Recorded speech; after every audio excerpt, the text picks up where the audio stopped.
Sony started to roll out firmware updates to activate verbal refresh rate on their TVs. Right now just for a few 2020 models and one 2021 model. But that's a start. That just means one thing. Sooner or later we will see verbal refresh rate on the PlayStation 5. And I really hope sooner than later.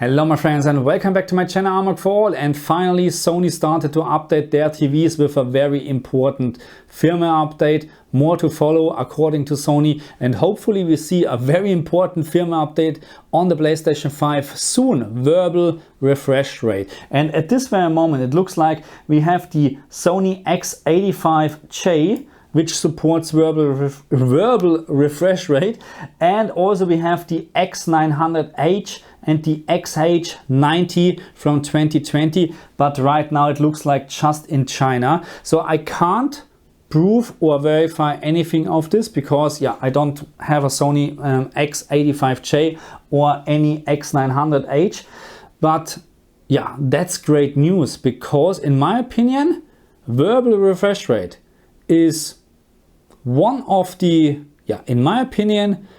most important feature when it comes to gaming. I don't like to go into much details in regards to VRR and Sony TVs because again I can't verify anything. But if you own a supported Sony TV, then please put your experience in terms of or regards to VRR in the comment section. I would love to read this because so far what I heard or what I read is the experience from some people is not very good. So some people still complaining about not very smooth gameplay even with VRR enabled and still stuttering and so on and so on. The panel is not outputting in 120 Hertz, stuff like that. Okay, so but again I can't verify anything, so I would like to hear or read your experience.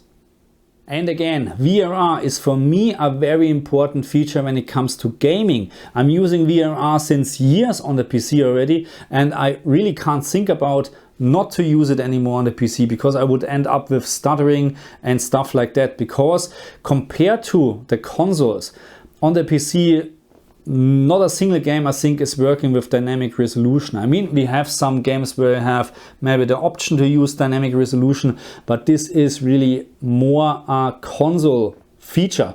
And I hope that when we get the update on the PlayStation 5, that more games, or let's say like this, all the games supporting VRR optional. And I'm not talking about getting rid of dynamic resolution because we still have a lot of TVs out there. They will not support VRR, and we need to have a smooth gameplay, then something like dynamic resolution to keep stable 60 FPS. But I hope that we will see like an optional setting or switch or whatever to activate actually VRR. And why I think VRR is so important, let me show you this. I made already a couple of videos in regards to VRR on the Xbox and the PlayStation 5, and I'm still from time to time getting comments where people stating that there's no need for VRR. It is just lazy programming and stuff like that, and we shouldn't support this. And I still think that some of the people, they don't understand what is VRR actually doing. It has nothing to do, in my opinion, with lazy programming. I mean, don't get me wrong, if someone, a developer, software programmer is doing a shitty job, then it's a shitty job and even VRR will not fix anything, okay? It's about having unlocked frame rates, and this game here on the Xbox, A Black's Tale, is a very good, or maybe the best experience or best explanation actually how VRR is working. And if you play this game in the 120 Hertz mode on a LG CX, it will unlock the frame rate. As you can see at the moment we have 68 frames per second. So on the PlayStation 5 the same game runs, I think, also unlocked, but you will have a lot of stuttering. I don't have the game unfortunately on the PlayStation 5. This is on Game Pass at the moment, so that's why we're talking about the Xbox version. But this is a great example why VRR is so important, because as you can see at the moment we have easily over 60 FPS. Easily. I mean, I'm not saying that this will fall below 60 FPS, and it will when we go into the forest. You can see now close to 60 FPS. We will see 50 FPS as well, you know, at some points, but that's what is VRR about, okay? To have a very nice, and now of course this nice little menu is gone, to have a very nice, stable gameplay, smooth gameplay. Let's say it like this, okay? We don't have stable frame rate, of course not. The frame rate is all over the place, as you can see. We have up to 100 FPS when we look into the sky. Of course, there's not much of GPU power necessary. And here 80 frames per second.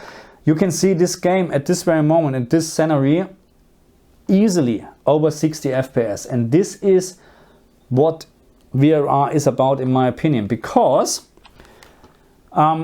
most of the times I'm quite sure games are able to run in more than 60 FPS.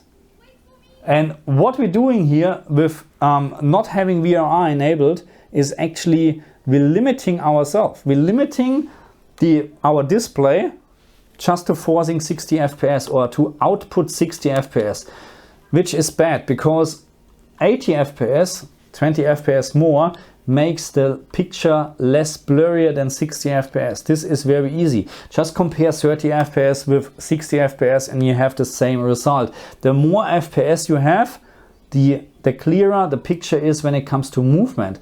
And this is a great example. I mean, can you see even in the forest now with all the nice details, whatever, easily, most of the time over 60 FPS. And this is what I'm talking about. It's not just about to have below 60 FPS, which is also very helpful, of course, because we don't need to reduce this resolution, we don't need to reduce any details and whatsoever, and even 50 FPS with a very smooth gameplay, it is perfectly playable, okay? But most of the time, we have more than 60 FPS in many games, and this is, I'm not going any further because I don't want to spoil anything, but this is what VRR is about. It's not just about compensating low frame rate, it's also to make it possible to display much more frames. Okay, my friends, that's it for this video. I hope you liked it. Thank you very much for watching me, and yeah, put in the comment section what you think about a variable refresh rate. If you think it's necessary, if you think it's just a gimmick or whatever, I would like to hear or to read your opinion about this, okay? Thank you very much again. I see you guys next time. Bye.